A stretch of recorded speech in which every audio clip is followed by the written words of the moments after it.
Hello everyone, আজকে আমার mini কিচেনের আয়োজন হচ্ছে গাজরের পায়েস। তো দেখো এখানে আমি সমস্ত কিছু গুছিয়ে নিয়েছি। আমার উনুনে কিন্তু আমি আগুনও ধরিয়ে দিয়েছি, কড়াই বসিয়ে দিয়েছি, কড়াইটা গরম হতে।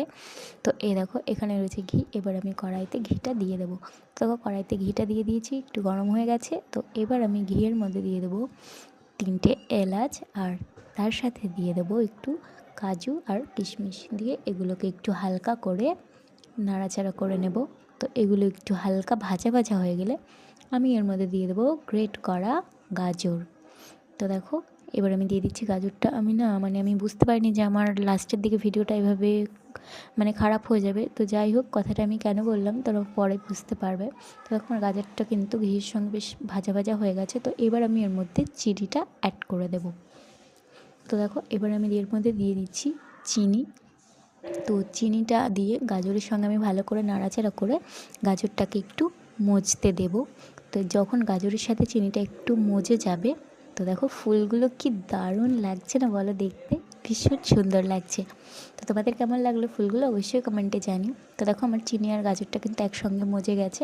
তো এবার আমি এর মধ্যে দিয়ে দেবো দুধটা আমি এর মধ্যে অ্যাড করে দিচ্ছি। দেখো দুধটা আমি দিয়ে দিলাম, দেখো কি সুন্দর একটা কালার এসছে, দারুণ ব্যাপার। তো তোমরা দেখতেই পাচ্ছ আমার কিন্তু উনুনটাও কিন্তু খুব সুন্দরভাবে জ্বলছে।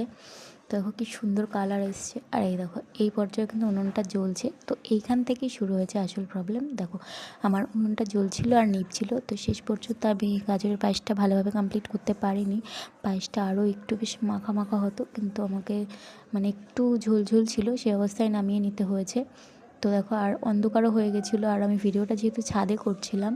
তো দেখো এবার আমি থালার মধ্যে পায়েসটাকে আর কি সার্ভ করে নিচ্ছি। তো দেখো ভীষণ সুন্দর একটা স্মেল আসছিলো। দেখো খেতে খুব ভালো হয়েছে সেটা বলবো না, বাট খুব খারাপও হয়নি। বেশ সুন্দর একটা ঘিয়ের স্মেল আসছিলো, আর তার সাথে একটু হালকা হালকা স্মোকি ফ্লেভারও ছিল। তো চলো, আমার মিনি কিচেনের গাজরের পায়েস তৈরির ভিডিওটা তোমাদের কেমন লাগলো অবশ্যই জানিও। টাটা।